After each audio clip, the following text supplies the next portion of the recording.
हे लोणचं आपण लिंबू न शिजवता किंवा न वाफवता करतोय. म्हणजे सालासहित कच्चा लिंबू शरीरामध्ये जाणे हे किती फायदेशीर आहे हे आपल्या सर्वांनाच माहीत आहे. आणि लोणचं म्हटलं तर सगळ्यांच्याच तोंडाला पाणी सुटतं. पण बरेच जण लोणचं खाणं टाळतात, कारण लोणच्यामध्ये बरंचसं तेल असतं. पण आज आपण एकही थेंब तेल न वापरता, लिंबू न वाफवता असं रसरशीत, चटकदार आणि चटपटीत वर्षभर टिकणारं लिंबाचं लोणचं साध्या आणि सोप्या पद्धतीने करणार आहोत. हे लोणचं बनवण्यासाठी 4 ते 5 मिनिटाचा कालावधी लागतो. नमस्कार, जयाज किचनमध्ये सर्वांचे खूप खूप स्वागत. लिंबाचं लोणचं करण्यासाठी सर्वात आधी मी लिंब स्वच्छ धुवून घेतली. त्यानंतर स्वच्छ कॉटनच्या कपड्याने चांगली कोरडी करून घेतली. ह्याच्यावर थोडा जरी ओलावा किंवा पाणी राहिलं तरी लिंबाचं लोणचं खराब होण्याची शक्यता असते, म्हणून आपल्याला ही काळजी घेतली पाहिजे. त्यानंतर आता ही लिंबू आपण चिरून घेऊयात. लिंबू घेताना शक्यतो बारीक सालीची लिंब घ्यायची, म्हणजे लिंबाचं लोणचं छान होतं.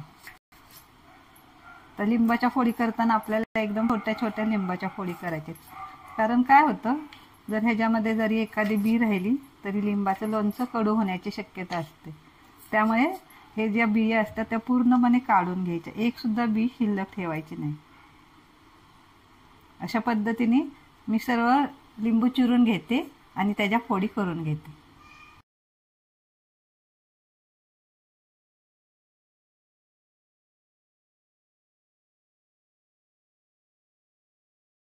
सर्व लिंबांच्या मी फोडी करून घेतल्यात आणि त्याच्यातील बिया सुद्धा मी काढून घेतलेले, एक सुद्धा बी शिल्लक आपल्याला ठेवायची नाही. आता ह्या सर्व फोडी मिक्सरच्या भांड्यामध्ये काढून घेऊया आणि आपल्याला हे असं जाडं भरडं फिरवून घ्यायची मिक्सरमध्ये.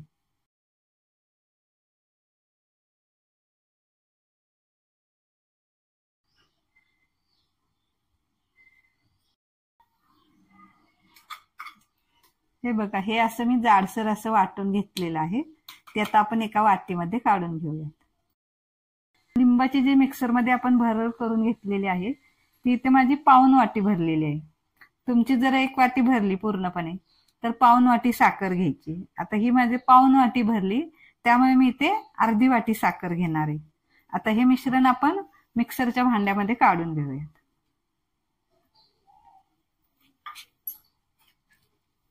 त्यानंतर अर्धी वाटी साखर.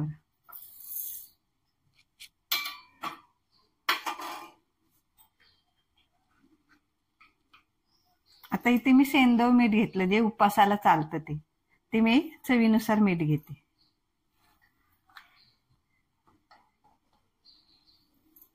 आणि इथे 1 चमचा काश्मीरी लाल तिखट घेतले.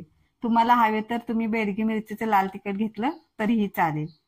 आणि भाजलेली जिरे असतं त्याची पूड घातली तरी चालेल. मी इथे आमच्याकडे उपासाला जिरे चालत नाही, त्यामुळे मी जिरे घेतलेले नाही.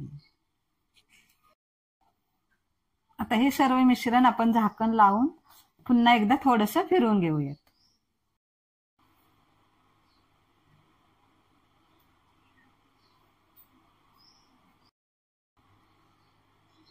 आता पाहू शकता तुम्ही, आपलं लिंबाचं लोणचं तयार झालेलं आहे. तुम्हाला जर उपासाला जिरं चालत असेल तर ह्यामध्ये तुम्ही भाजलेली जिऱ्याची पावडर सुद्धा घालू शकता. आणि जर तुम्हाला इतर वेळेला जेवताना तोंडी लावण्यासाठी हे लिंबाचं लोणचं खायचं असेल तर ह्याच्यामध्ये थोडीशी पाव चमचा हळद, पाव चमचा हिंग आणि लोणच्याचा मसाला असतो तो 1 चमचाभर टाकून ते सुद्धा लोणचं तुम्ही जेवताना खाण्यासाठी वापरू शकता.